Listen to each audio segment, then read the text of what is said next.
Okay, hello. My name is JC. Welcome to God Talk. I'm your host. Today's Bible reading is going to be in Genesis 34, 35, and 36, as well as Luke 14. If you have your Bibles, go ahead and open them up. 34. I'm reading out of the Good News Translation. One day, Dinah, the daughter of Jacob and Leah, went to visit some of the Canaanite women.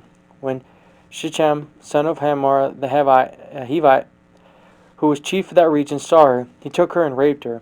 But he found the young woman so attractive that he fell in love with her and tried to win her affection. He told his father, I want you to get Dinah for me as a wife. Jacob learned that his daughter had been disgraced, but because his sons were out in the fields with his livestock, he did nothing until they came back. Shechem's father, Hamor, went out to talk with Jacob, but just as Jacob's sons were coming in from the fields, when they heard about it, they were shocked and furious that Shechem had done such a thing and had insulted the people of Israel by raping Jacob's daughter. Hamor said to him, My son, Shechem has fallen in love with your daughter. Please let him marry her. Let us make an agreement that there will be intermarriage between our people and yours. And then you may stay here in our country with us. You may live anywhere you wish, trade freely, and own property. Then Shechem said to Dinah's father and brothers, Do me this favor. I will give you whatever you want. Tell me what presents you want, and set the payment for the bride as high as you wish. I will give you whatever you ask, if you will only let me marry her. Because Shechem had disgraced their sister Dinah, Jacob's son answered Shechem and his father Hamor in a deceitful way. They said to him, We cannot let our sister marry a man who is not circumcised. That will be a disgrace for us. We can agree only on a condition that you will become like us by circumcising all your males. Then we will agree in intermarriage. We will settle among you and become one with you. But if you will not accept our terms and be circumcised, we will take her and leave. These terms seemed fair to Hamor and his son Shechem, and the young man lost no time in doing what was suggested, because he was in love with Jacob's daughter. He was the most important member of his family. Hamor and his son Shechem went to the meeting place at the city gate and spoke to the people of the town. These men are friendly. Let them live in the land with us and travel freely. The land is large enough for them also. Let us marry their daughters and give them to ours in marriage. But these men will agree to live among us and be one people with us only on the condition that we circumcise all our males, as they are circumcised. When all their livestock and everything else they own be ours, so let us agree that they can live among us. All the citizens of the city agreed with what Hamor and Shechem proposed, and all the males were circumcised. 3 days later, when the men were still sore from their circumcision, two of Jacob's sons, Simon and Levi, the brothers of Dinah, took their swords, went into the city without arousing suspicion, and killed all the men, including Hamor and his son Shechem. Then they took Dinah from Shechem's house and left. After the slaughter, Jacob's other sons looted the town to take revenge for their sister's disgrace. They took the flocks, the cattle, the donkeys, and everything else in the city and the fields. They took everything of value, captured all the women and children, and carried off everything in the houses. Jacob said to Simon and Levi, You have gotten me in trouble. And now the Canaanites, the Perizzites, and everybody else on land will hate me. I do not have many men. If they all band together against me and attack me, our whole family will be destroyed. But they answered, We cannot let our sister be treated like a common whore. Genesis 35. God said to Jacob, Go to Bethel at once and live there. Build an altar there to me, and the God who appeared to you when you were running away from your brother Esau. So Jacob said to his family and to all who were with him, Get rid of the foreign gods that you have. Purify yourselves and put on clean clothes. We are going to leave here and go to Bethel, where I will build an altar to God, who helped me in the time of my trouble and who has been with me everywhere I have gone. So they gave Jacob all the foreign gods that they had, and also the earrings that they were wearing. He buried them beneath the oak tree near Shechem.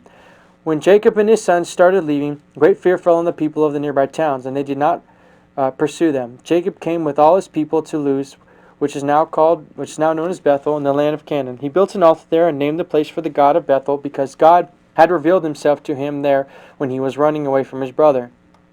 Rebekah's nurse, Deborah, died and was buried beneath the oak south of Bethel, so it was named Oak of Weeping. When Jacob returned from Mesopotamia, God appeared to him again and blessed him. God said to him, Your name is Jacob, but from now on it will be Israel. So God named it Israel. And God said to him, I am Almighty God, have many children. Nations will be descended from you, and you will be the ancestor of kings. I will give you land, which I gave to Abram and to Isaac.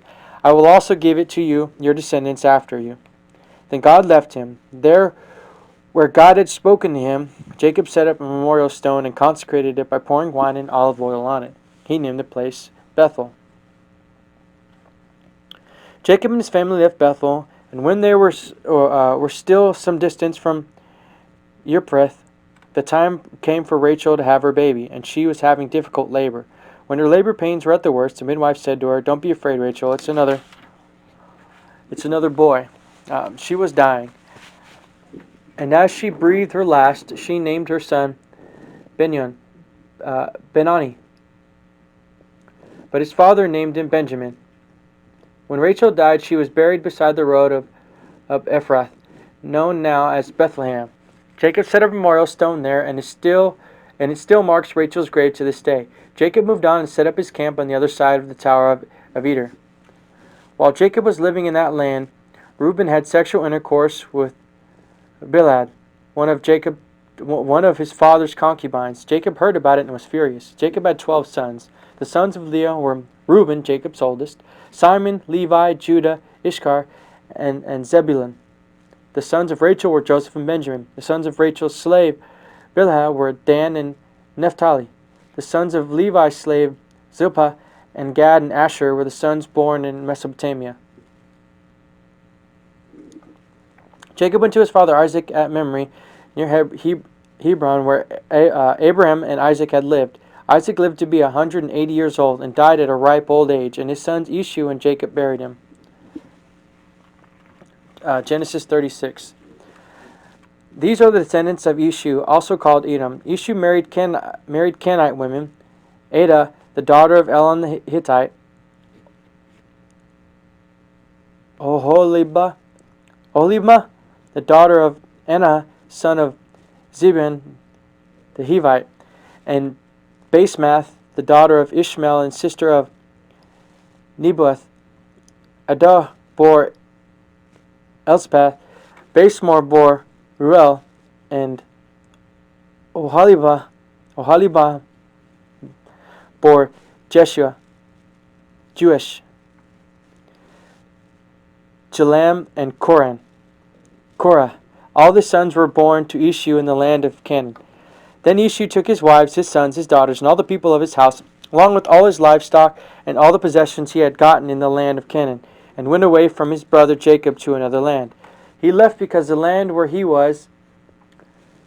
and Jacob were living was not able to support them. They had too much livestock and could no longer stay together. So Esau lived in the hill country of Edom. These are the descendants of Esau, the ancestor of the Edomites. Esau's wife Adah bore him one son, Eliphaz, and Eliphaz had five sons: Teman, Omar, Zippo, Gatem, and Kenaz. And by another wife, Timnah, he had one more son, Amalek. Esau's wife Basemath bore him one son, Reuel, and Reuel had four sons, Nahath, Zerah, Shemam, and Misa. Esau's wife Oholibah, the daughter of Anah, son of Ziban, bore him three sons, Jewish, Jalam, and Korah. These are the tribes descended from Esau. Esau's first son, Eliphaz, was the ancestor of the following tribes: Teman, Omar, Zippo, Kenaz, Kor, Gatam, and Elmach. These were all the descendants of Esau's wife, Adah. Esau's son, Reuel, was the ancestor of the following tribes: Nahath, Zerah, Shemam, and Mizah. These were all descendants of Esau's wife, Basemath. The following tribes were descendants of Esau's wife, from Esau by his wife: Oholibah, the daughter of Anah, Jewish, Jalam, and Korah. All these tribes were descendants from Esau. Oh man. The original inhabitants of the land of Edom were divided into tribes which traced their ancestors to the following descendants of Seir, a Horite: Lotan, Shobal, Zebulun, Anah, Disho, Ezer, and Dishan. Lotan was the ancestor of the clans of Hori and Heman. Lot had a sister named Timon. Shobal was the ancestor of the clans of Alvan, Manahath, Ebal, Shepho, and On. Zebulun had two sons, and Anah. This is the who followed the hot springs in the wilderness when he was taking care of his father's donkeys. Anah was the father of Dishon, who was the ancestor of the clans of Himdan, Eshban, Ithran, Cheran. Anah also had a daughter named Oholibah. That's different. Oholibah. Ezer was the ancestor of the clans of Bilhan, Zavan, and Akan. Dishan was the ancestor of the clans of Uz and Aran. These are the Horite tribes in the land of Edom: Lotan, Shobal, Zebulun, Anah, Disho, Eser, Dishan. Before there were any kings in Israel, the following kings ruled the land of Edom in succession: Bela, son of Bor of Dihahaba; Jobab, son of Zerah from Bozrah; Husham from the region of Tem; Hadad, son of Bidad from Avath. He defeated the Midianites in the battle in the country of Moab. Samlah from Mashrek; Shaul from Rehoboth on the river; Baal-Hanan, son of Echbor; Hadad from Po. His wife was Mehethabel, the daughter of Matred and granddaughter of Mizahab. Ishu was the ancestor of the following Edomite tribes: Timon, Alvach, Jetheth, Ohalabam, Elah, Pinan, Kenes, Tem, Mibzar, Magdal, and Iram. The area where each of these tribes lived was known by the name of the tribe. Luke 14.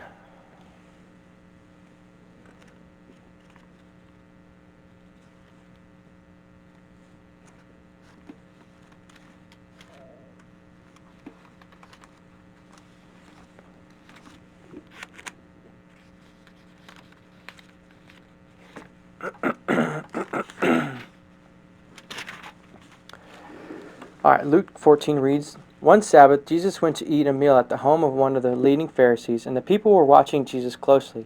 A man whose legs and arms were swollen came to Jesus, and Jesus spoke up and asked the teachers of the law and the Pharisees, Does our law allow healing on the Sabbath or not? But they would not say a thing. Jesus took the man, healed him, and sent him away. Then he said to them, If any one of you had a child or an ox that happened to fall into a well on the Sabbath, would you not pull it out at once on the Sabbath itself? But they were not able to answer him about this. Jesus noticed how some of the guests were choosing the best places, so he told this parable to all of them. When someone invites you to a wedding feast, do not sit down in the best place. It could happen that someone more important than you has been invited, and your host, who invited both of you, would have to come and say to you, Let him have this place. That would be embarrassed. Then you would be embarrassed and have to sit in the lowest place. Instead, when you're invited, go and sit in the lowest place so that your host will come to you and say, Come on up, my friend, to a better place. This will bring you honor in the presence of all the other guests. For those who make themselves great will be humbled, and those who humble themselves will be made great.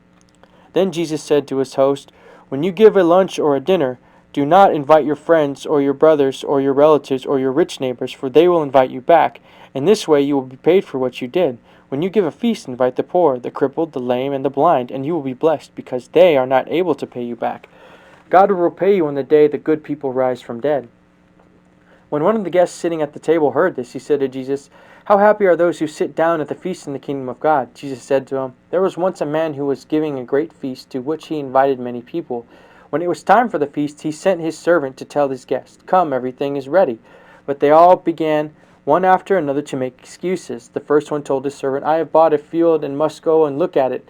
Please accept my apologies. Another one said, I have bought 5 pairs of oxen and am on my way to try them out. Please accept my apologies. Another one said, I have just gotten married, and for that reason I cannot come.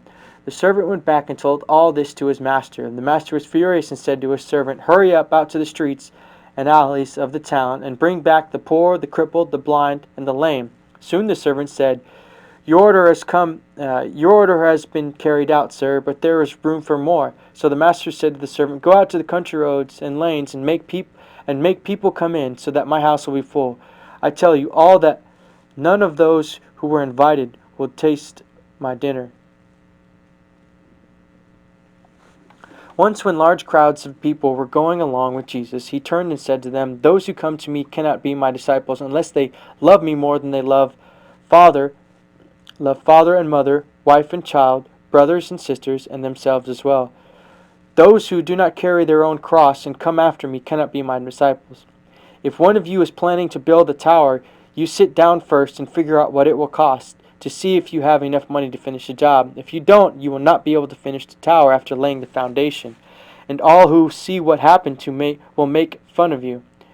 You began to build but couldn't finish, they will say. If a king goes out with 10,000 men to fight another king who comes against him with 20,000 men, he will sit down first and decide if he is strong enough to face that other king. If he isn't, he will send messengers to meet the other king to ask for terms of peace while he is still a long way off. In the same way, concluded Jesus, none of you can be my disciples unless you give up everything you have. Salt is good, but if it loses its saltiness, there is no way to make it salty again. It is no good for the soil and for the manure pile. It is thrown away. Listen then, if you have ears. Thank you. I'm God. This is JC with God Talk. God bless you and see you again.